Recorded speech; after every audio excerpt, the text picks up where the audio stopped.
Olá, hoje nós vamos conhecer quais são os casos que a gente pode atender online e quais são outros que são vedados pelo Conselho Federal de Psicologia. É muito interessante essa aula de hoje, porque não somente a gente vai conhecer quem chega à clínica online, mas também a gente vai ter a oportunidade de conhecer esses grupos também de pessoas, porque a partir de conhecendo esses grupos de pessoas, vocês vão ter ideia também qual público você pode trabalhar, qual público seria mais interessante você trabalhar, e também, como a gente vai ver no módulo de marketing, você vai precisar escolher um nicho de trabalho, porque isso facilita na divulgação e na captação de clientes. Então, essa aula também vai te ajudar em pensar, em refletir sobre também nichos de trabalho, para que você possa chegar ao módulo do marketing também, já refletindo sobre esses públicos e esse público-alvo que chega aí para você e o público-alvo que você pode trabalhar. Até porque também, quando você vai fundamentar a proposta de serviço para o atendimento online, o conselho pede, ele pede que você coloque nessa proposta qual é o público que você vai atender. Então, essa aula vai ser muito importante para várias questões aí.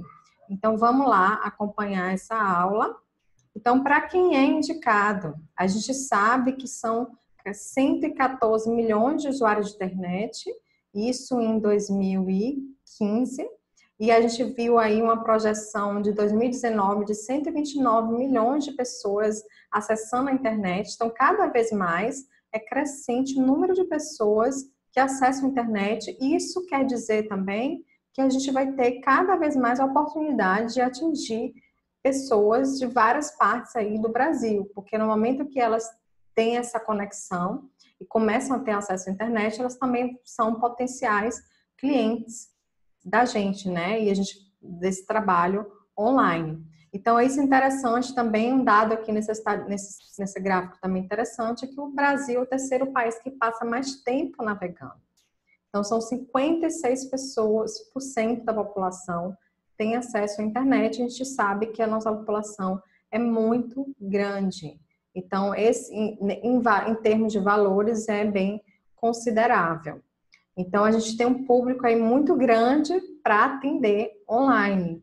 Tem demanda? Tem, porque o atendimento online surgiu a partir de uma demanda espontânea, está cada vez mais popular, principalmente depois, né, da resolução de 2012. Então, é um mercado que o psicólogo, eu recomendo que ele entre, porque se ele não entrar, ele vai perder muito mercado, porque muitas pessoas hoje em dia, clientes, estão procurando atendimento online e eles nunca fizeram atendimento presencial. Esse é um dado estatístico muito importante. Então, vamos aí ver o primeiro grupo, que é um grupo de brasileiros no exterior, que é um grupo que busca muito atendimento online, por várias questões, como aí tem uma fala de uma cliente, que é uma fala real, de uma cliente minha, que eu coloquei aí só para ilustrar um pouco por que o brasileiro no exterior busca o atendimento online, porque estou morando em outro país e gostaria de fazer terapia na minha língua materna. Então, eles querem conversar com a psicóloga brasileira. Às vezes tem psicóloga brasileira, onde eles moram, né? Às vezes é capital, no exterior, país desenvolvido, mas às vezes é muito caro, absurdamente caro. Quando eu morei em Londres, por exemplo, uma consulta era 70 pounds, o que chega aí quase 500 reais hoje em dia. Então, às vezes fica inacessível para o psicólogo, para o cliente também fazer esse atendimento. Não só por isso, mas pela comodidade também de fazer online. Às vezes é um país frio, que não tem como ficar saindo de casa, né? Então, tudo por vários motivos aí eles buscam online. Isso é um dado também estatístico, são 3 milhões e 83 mil brasileiros morando no exterior. Então, é uma população muito grande. Se você quiser trabalhar com brasileiros no exterior, eu recomendo bastante, você pode focar nesse nicho, trabalhar bem com artigos em blogs, trabalhar bem no seu Instagram, sobre vários temas aí que perpassam uma vida de uma pessoa que vai imigrar, né, que vai morar em outro país, porque a gente sabe aí que tem vários efeitos, né, tem adaptação, tem choque cultural, tem depressões que às vezes acontecem, ansiedades, é um novo começo em um lugar diferente, numa cultura totalmente diferente. Então, tem vários pontos aí a serem trabalhados com essas pessoas. Outro grupo também que chega muito à clínica online é pessoas que moram em grandes cidades. Por que elas buscam? Uma fala aí para ilustrar: dificuldade de me deslocar até o consultório. 1 milhão de pessoas, segundo o BGE, passa mais de 2 horas no trânsito. A gente sabe aí, principalmente em São Paulo, nas grandes cidades, né? Então, fica inviável com a correria do dia a dia, com tantas coisas para fazer, viável ir ao consultório presencial, 2 horas volta, não tem como. Então, por isso que essas pessoas que moram em grandes cidades estão buscando o terapeuta virtual. Outro grupo também são pessoas que moram no interior e na zona rural, lugares remotos, porque eles não têm acesso ao profissional, como a fala aí de meu cliente, por causa da distância entre minha cidade e o local onde existe terapia face a face. Às vezes ele não tem no próprio município, tem no outro município e fica inviável ele se deslocar. Às vezes tem, né, na cidade, como abaixo, a outra fala abaixo, moro numa cidade de interior e me sinto mais à vontade de conversar com um profissional de fora. Tem, às vezes tem, mas não tem como, porque ele tem vergonha, às vezes esse psicólogo que tem na cidade é um parente, é um amigo do amigo, então fica bem complicado para quem mora no interior também fazer terapia, e o atendimento online vem como uma oportunidade. Falta de tempo por inúmeros motivos, viajando a trabalho, a gente sabe que hoje em dia cada vez mais pessoas estão viajando a trabalho, ou viajam e trabalham ao mesmo tempo, não tem tempo por outros motivos diversos para ir pessoalmente, e não tem tempo de uma psicóloga também por horários complicados de trabalho. Então, falta de tempo é um motivo que leva as pessoas a buscarem o atendimento online. São grupos de pessoas também, né, que têm trazido essa demanda, que busca o atendimento online. Vergonha, timidez. Um tempo atrás, pensei em procurar um profissional, mas acabei ficando com vergonha. Muitos têm dificuldade de falar pessoalmente, timidez. O atendimento online vem aí como uma porta de entrada para acolher essas pessoas, para quem sabe, caso necessário, seja encaminhada para um atendimento presencial. E a gente viu aí dados do relatório do Departamento de Saúde e Serviços Humanos, que 2/3 das pessoas que necessitam de cuidado de saúde mental não obteve, com razão principal de estigma ou vergonha. Ou seja, tem muita gente com vergonha de ir ao psicólogo ainda hoje em dia, e às vezes por estigma não comparece. Então, pessoas que não têm acesso, e a terapia online vem aí para romper essa barreira e trazer mais próximo, né, oferecer um cuidado para essas pessoas, ampliar a acessibilidade dessas pessoas. Então, é uma ferramenta realmente muito importante dentro da psicologia.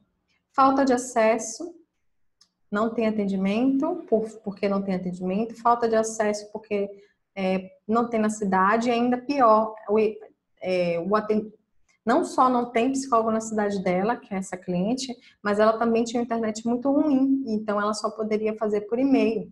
Então, diversos tipos de atendimento também vem também nesse sentido de ampliar a acessibilidade, porque imagine se pudesse ser só por vídeo. As pessoas que não têm internet, como é que elas iriam fazer internet boa? A gente sabe que isso é uma realidade no Brasil, ainda em alguns pontos, né, algumas regiões, em algumas cidades. Então, não tem dinheiro, porque às vezes a terapia online tende, né, pelo mercado, se a gente for pesquisar, tende a ter um preço mais acessível, nesse sentido. Pessoas com deficiência é um grupo aí que a gente pode trabalhar. Claro, toma muito cuidado para utilizar os recursos tecnológicos adequados para cuidar dessas pessoas.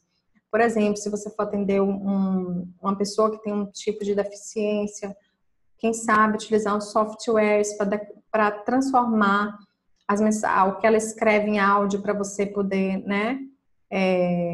Ou o que você escreve em áudio para ela poder ouvir, porque às vezes ela não enxerga, né? Dependendo do tipo de atendimento que você vai fazer, se for de texto. Então, tem vários aí softwares também que ajudam, recursos tecnológicos que ajudam no atendimento com pessoas com deficiência. E às vezes a pessoa não é para o trabalho online, não é adequada, mas às vezes ela precisa receber um primeiro acolhimento do psicólogo online para que possa incentivá-la nessa busca do psicólogo presencial. Isso acontece muito também. Então, vamos acolher também essas pessoas que têm a demanda para a clínica presencial.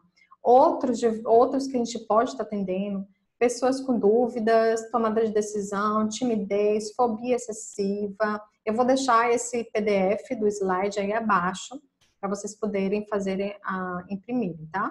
Timidez, ansiedade, dificuldade de relacionamento, autoestima,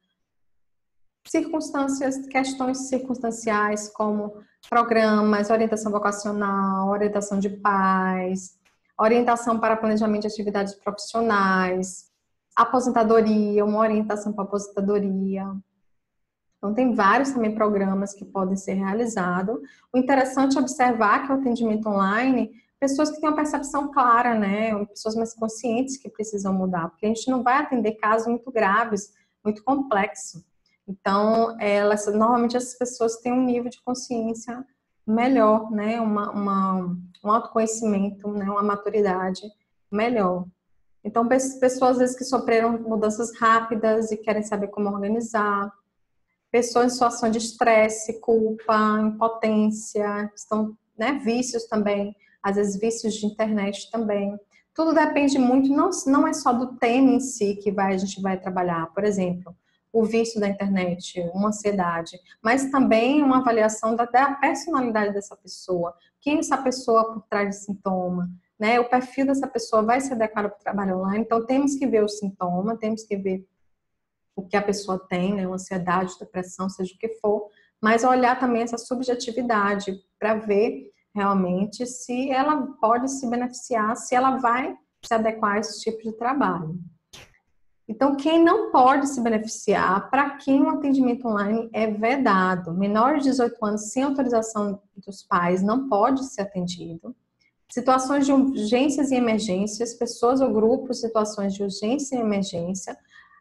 Todas as pessoas que passam por essas crises são crises muito graves, muito complexas, que envolvem não só o emocional, mas também, às vezes, físico, perda também de bens materiais.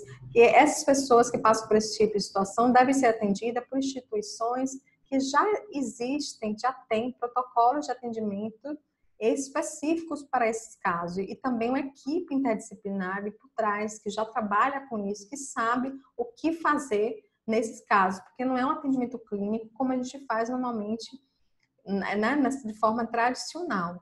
Então, não atenda online, pelo Facebook, pelo qualquer outro tipo de, né, sozinha, não se responsabilize por essas pessoas sozinha, até porque você não vai poder ajudá-las efetivamente.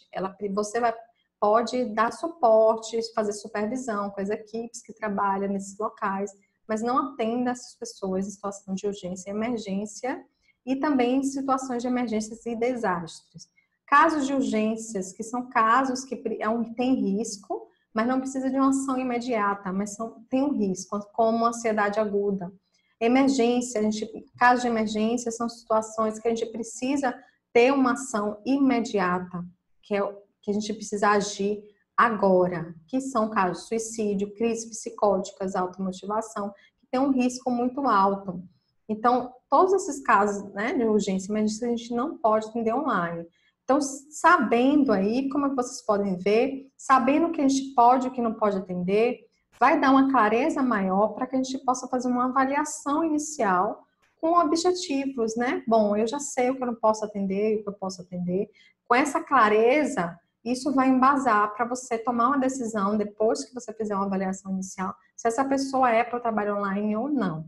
Então, por exemplo, pessoas de pouca afetividade, limitação intelectual grave, violação de direitos e violência sexual, qualquer tipo de violência sexual, psicológica, qualquer tipo de violência não deve ser atendido online.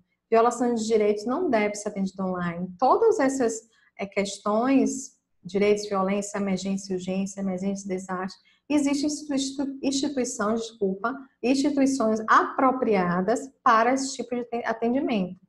Então, não é um trabalho individual, principalmente de um psicólogo online, certo?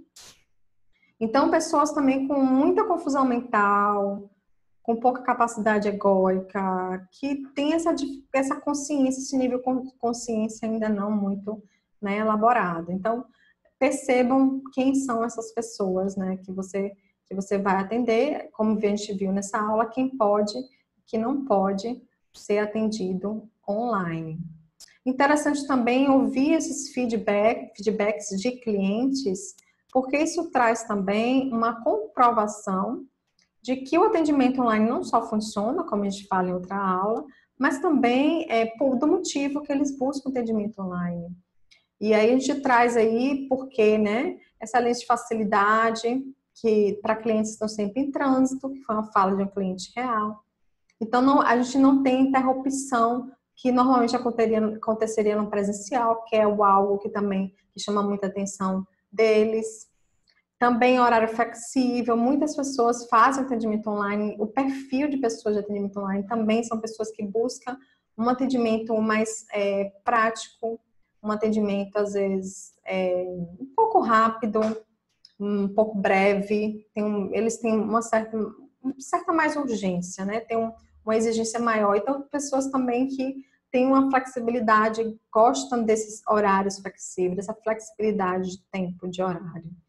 Então, também, outra fala importante, adoro a disponibilidade de fazer terapia em minha casa, porque ela se sente à vontade, se sente num espaço seguro, confortável, e isso ajuda nesse processo dela expressar as suas questões.